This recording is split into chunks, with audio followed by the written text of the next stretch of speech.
What's going on, everyone? I'm just a typical average American here today to react, learn, and maybe even shed some insight on things about America that confuse Brits. Oh man, what a topic. There's things about America that confuse me. I confuse myself sometimes. I cannot wait to see in this little discussion what kind of questions and observations, weird things that are just confusing about America. And maybe I can, answer some of these or provide some sort of insight on the weird stuff we're doing. So we have this little Reddit discussion here where someone was asking, what are some things about America that confuse you? That make you say, WTF? WTF is going on with those Americans? So I am quite curious what kinds of things we have here. Cheese in a can. Effing lunatics. Cheese in a can. Cheese in a can. Like spray cheese? Like spray. If I look this up, spray cheese? Let's get a picture here. I know what we're talking about. Spray cheese in a can. Yeah. Hold up. Hold the phone. Oh, there's a guy in a cheese in a can suit. Easy cheese, only $5 at Walmart. What do you know? Okay, I gotta stop. I gotta control myself against the cheese in a can. It's irresistible. But no, seriously, I feel like this is some kind of a stereotype of Americans or American trope. Spray cheese is like in some old American comedy movies, I remember, but Americans don't really love cheese in a can. I call it spray cheese. Like, Americans are aware of it, but I honestly haven't even, I don't think, met someone in my life that actually unironically had a can of spray cheese or cheese in a can in their house. But I know there's movies and shows where people are like spraying it into their mouth, and it's disgusting to me. So I just have to say, we're not all effing lunatics, as this comment might suggest. Just some of us. But it certainly does exist. But it grosses me out too, to be quite frank. I know macaroni and cheese isn't popular over there, but yours is in a can. WTF, no wonder it isn't popular. This is a very niche product. Like, Americans are not all buying up the cheese in a can, the spray cheese snack. I'm telling you, I swear, it's not that common at all. What else do we got? I could care less. Drives me mad. Oh, yeah. Yeah, a lot of Americans do get that wrong, don't we? I could care less about that. It's like, what do you mean? What do you mean you could care less? That means you are capable of caring even less, which means you care to some extent. But the whole point is you're saying you don't care. So I know the whole thing. I'm on board with this. A lot of Americans have actually caught on, and we try to remind each other. Like, it's a fun fact now. It's like, no, Jeffrey, it's not I could care less. It's I couldn't care less. And we all stand around and are like, oh, you're right, when you think about it. Drives me mad, confuses me how you say it, and think it even sounds right. I don't know. I feel like when I was younger, when I was a kid, and my brain wasn't fully formed, a lot of us were saying it like that. I could care less. Maybe it's like when you say it real quick, I could care less, and you don't really think about it, and then you get a little older, and you read it on Reddit, and you go, yeah, that's true. That doesn't make sense. I couldn't care less. Is that an American thing? It certainly like happens in America. I didn't know it didn't happen in other places. Man, a little embarrassing. On accident drives me mad. I know what it means, but it drives me mental. It doesn't make sense grammar-wise. Yeah, it's the opposite. Like, you're saying I could care less. Like, that's a compliment. You're saying that there is an amount of care that you could go down to, which means you care a little bit. So, it's the opposite of what you're you get it. It's supposed to be I couldn't care less. Yeah, exactly. TV evangelicists. Evangelicists? Evangelists, excuse me. TV evangelists. I'm not out there watching all the evangelists on television. They do exist. Um, Gosh, I don't even have like normal cable anymore. Like, you know, me, I just sitting here watching YouTube all day. So I don't really watch TV much.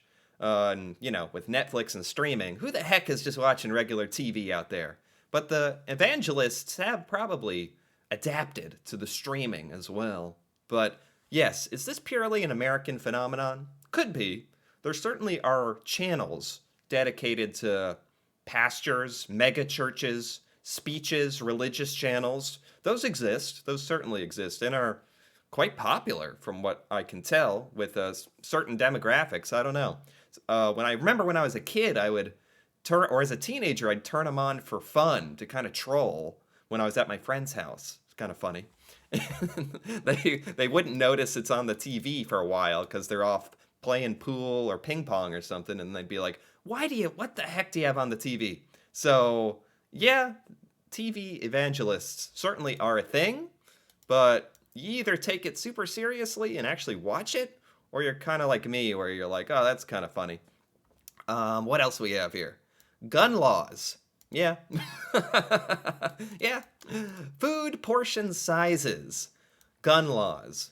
Gun laws make me say WTF sometimes in America. And I think what I mean is how easy it is to get a gun, to keep your gun, you don't have to prove any sort of mental competency or any sort of competency in regards to gun law and gun rules and gun safety. You should probably have to pass some sort of standard test about all that stuff to own a gun. That just seems like common sense to me, but couldn't be further from the truth in America, actually.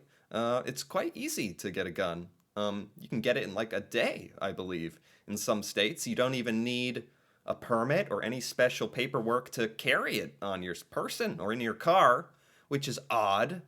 So yeah, I'm kind of in the middle on that, though. I do have that Americanism in me, where I appreciate some of our gun laws for personal protection and that you can own a gun, but if you choose to do that, it should be difficult. You should have to probably recertify that you know what you're doing every year, prove that you're responsible and handling the gun properly, and that sort of thing, you know.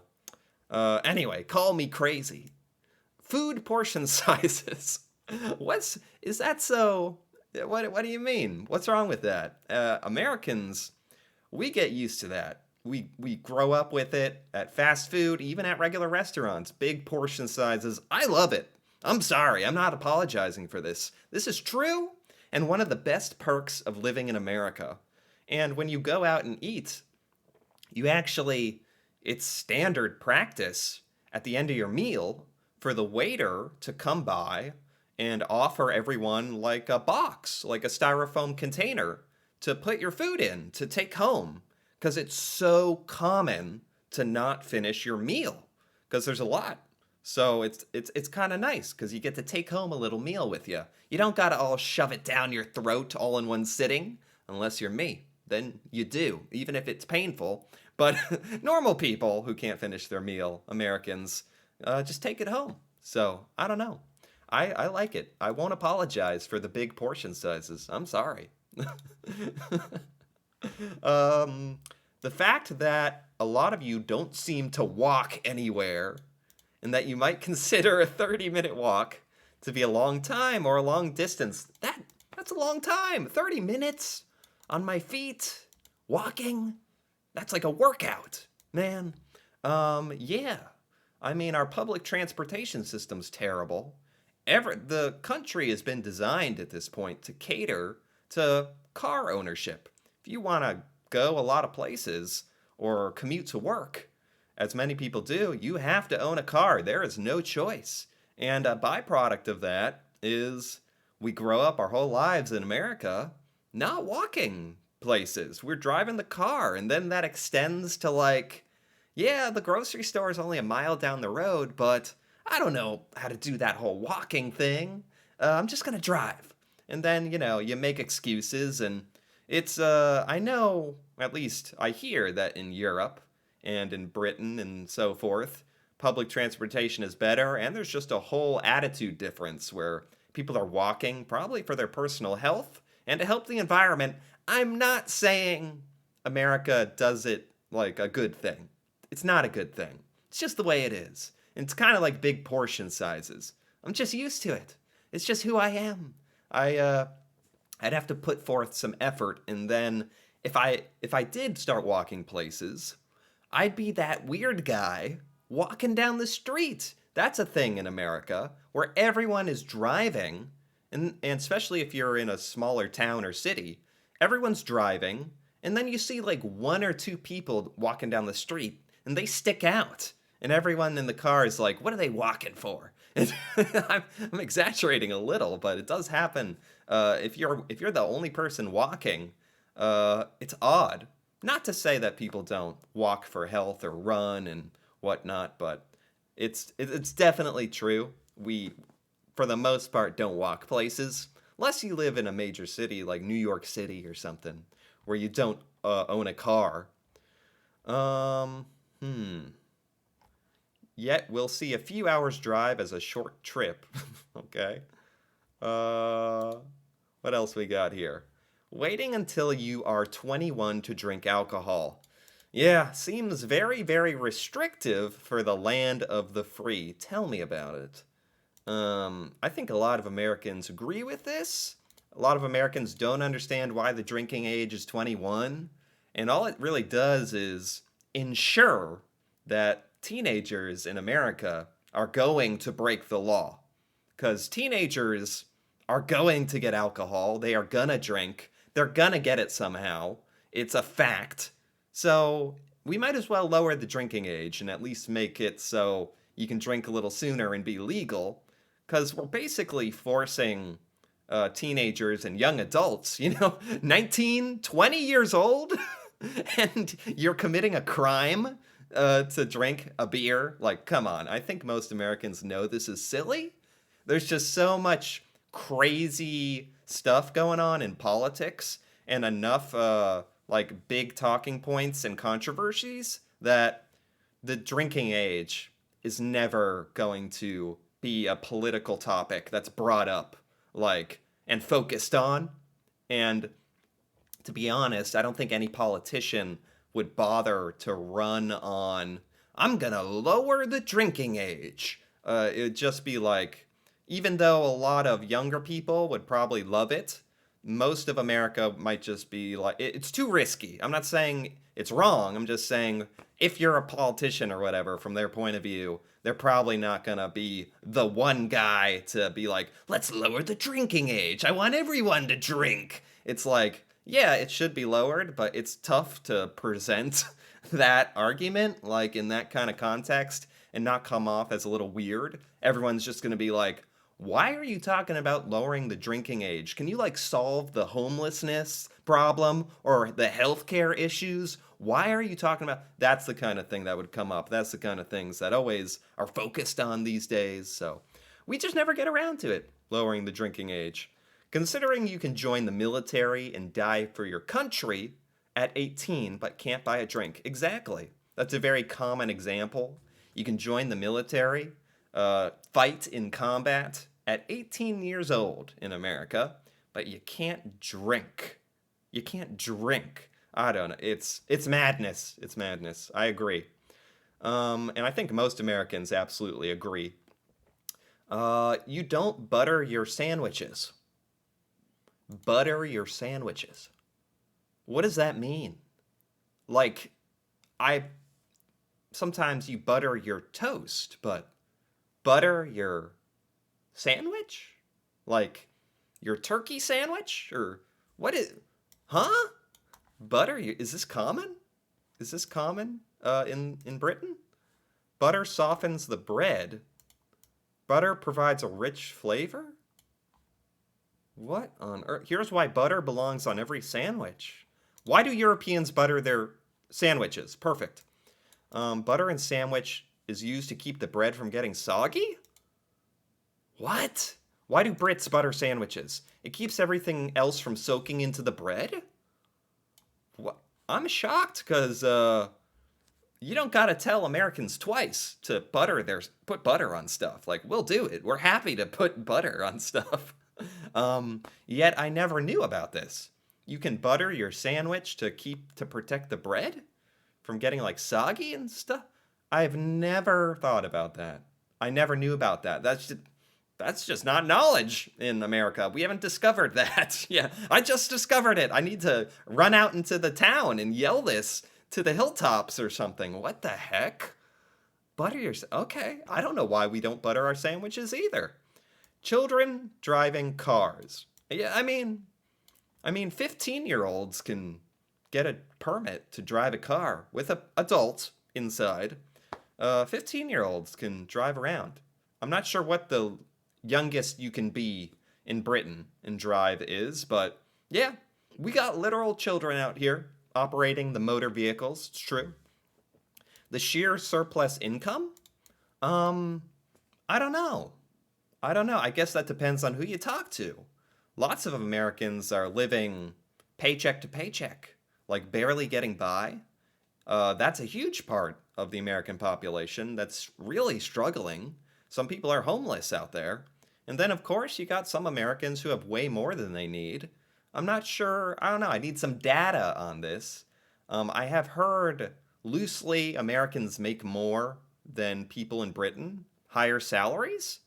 But I don't know if stuff is more expensive in America or if that equals out at all or what proportion of Americans have that surplus income. But uh, yeah, I guess some people do and they enjoy it, and some people don't. Seems like it'd be really similar to Britain, honestly. The opposition to the state. Huh. Yeah, I guess in America it's kind of considered healthy to sort of be in opposition to the government, like a healthy questioning of the government. I think that's a good thing, just to like your government is there to serve the people, not serve themselves. So the people should and the government shouldn't be like comfortable, resting on their laurels. People should feel free to be like on top of them. Like, hey, are you doing your job? Are you doing everything in your power to make society better in America? And if not, there's people out there who are not in a seat or position of power who really would like to be, who would do a better job. So I think we're just kind of taught that as Americans. Like, it's healthy to question authority, question the governments, just to make them perform better. That's the purpose, I guess. That's in theory what it's for. Um, you don't butter your sandwiches. They don't what? I don't. I never knew about this. Butter your sandwiches. Like what? I never knew. I don't know. I don't know. Mayonnaise is used instead of butter. I mean, mayonnaise is put on sandwiches. I didn't know the butter your sandwiches thing to keep anything else from soaking into the bread and making it soggy. Is the butter to make the bread taste better or to prevent it from getting soggy? What is the primary purpose? The initial reason? Is it just a byproduct that you also get to butter your bread and that's tasty? I'm for it. I'm on board. I'm on team butter the bread. I just never knew. I never knew. Not including sales tax on price tags. Yes. Well, this would ruin America's favorite thing to do with prices, and that's to price items at $17.99, $19.99, $99.99, like $99.99, because that's so much cheaper than $100. It sounds so much. Well, apparently there is market research to suggest that Americans pricing stuff at 99 cents does actually trick your brain a little bit, even though logically there's no difference between $89.99 and $90. But including sales tax would kind of ruin all that, like completely, because everything would just be ending in a random number. Like the sales tax, like would just add on a random amount, and stuff would be costing 72.47. It's madness.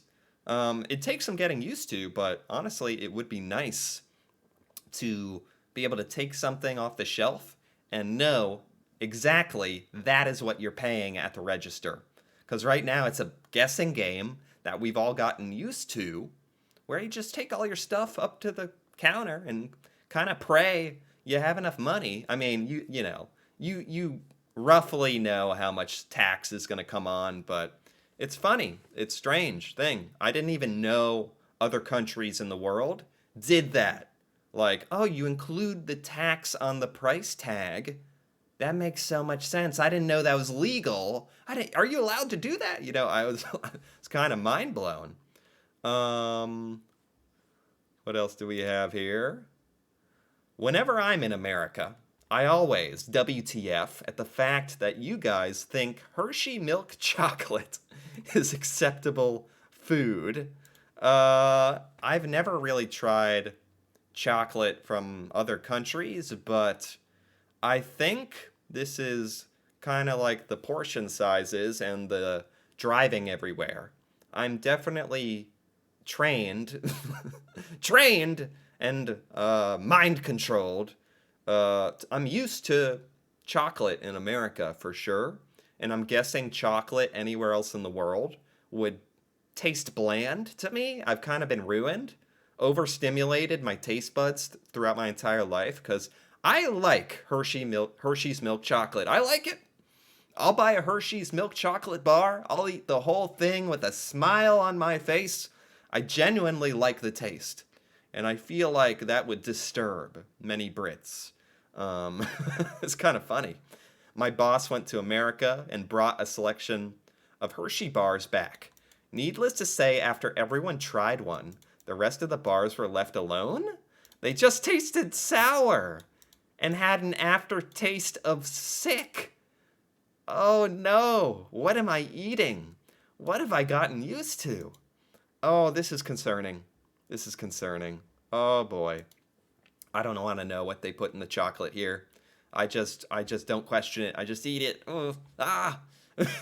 Why so much sugar added to your food? Oh no. It's true. I don't know why. Well, I don't know. Americans have that stigma. Like, I don't know when it all started is the better question. Like, Americans, we didn't start out this way. Why did this happen over time? Why did we have to become the country with the sugary food and the weird chocolate? Why? I could have. It tastes good. No, no, they got me. They got me. Tastes good. Portion sizes. Why? I don't know. Because we like food. We like food and we take home the rest, is what I'll say. Anything else? Chip and pin not being popular? Chip and pin. What is chip and pin? What does that mean? It's a type of credit card in which the cardholder must authorize the transaction entering their PIN number. I do that. I have a debit card that has a chip and a PIN number. I know there's probably a reason it never caught on.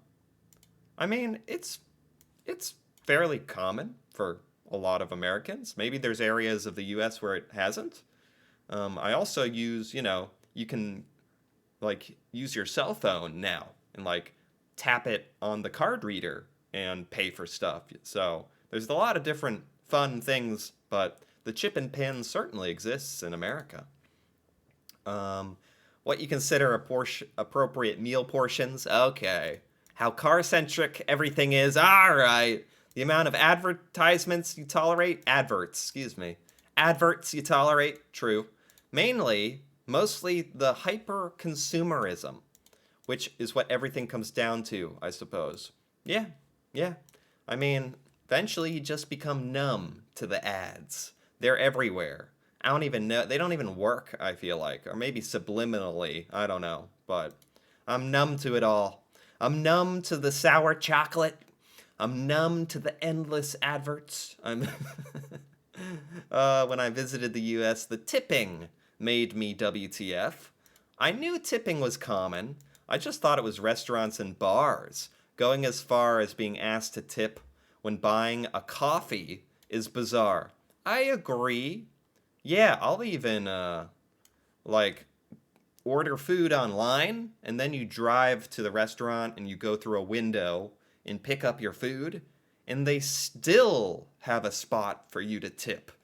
And I want to be like, I'm sorry. And you feel bad. Even as Americans, you feel bad when there's a tipping spot and you leave nothing because it's like, sorry, but I ordered it online and I drove all the way here to come pick it up. And all you did was hand it to me. I'm sorry, but I can't tip for that. I'm sorry. So I think like a lot of Americans, we feel bad. And like when you are at a restaurant and like there's no waiter and you're just like ordering from a screen or something and there's still a tipping spot, and I don't know, it is odd. It just seems like in America they slap on a tipping option everywhere, like on the screen when you're checking out there's always a tipping, not at the grocery store, but a lot of restaurants now have screens and stuff, and there's always a spot for tipping. Or maybe restaurants is a bad example because you always tip at a restaurant, but other stuff where there's no customer service really involved. Like when you're at a buffet and the waiter literally doesn't bring you anything, you go up to the buffet, you get all your food off the counter and come back to your seat. Not sure what the waiter has done in that circumstance. So that's another part where I feel bad because there's a tipping spot and maybe the waiter brought me one glass of water and I'm like, well, what's that worth? And then it's like, maybe this is just a me thing, but leaving a $1 tip feels almost like an insult or something. So it's either like 0 or $3 or plus dollars. Like, you brought me one glass of water, I'm not going to tip you 50 cents. That just sounds mean. It's like I'm trolling at that point. So I don't know. I could go on and on about that. That's a good question. And a lot of Americans actually quietly contemplate that, to be perfectly honest. But anyway, I really have enjoyed these observations about America that confuse Brits, make you say WTF. A lot of them make me say WTF, to be honest. I think that's one of the big answers here. You're not alone. A lot of Americans think the way we do things is weird. And some things here, I'll defend. I'll defend to my dying breath. Our giant meals. Don't take them away from me. But seriously, I enjoyed this. Fun. Anyway, if you enjoyed this as well, feel free to give this video a like or leave a comment. And if you're interested in more videos like this, me reacting to British culture and things in Britain I've never talked about or learned about before, feel free to subscribe for more. And until then, thanks for watching, and see you next time.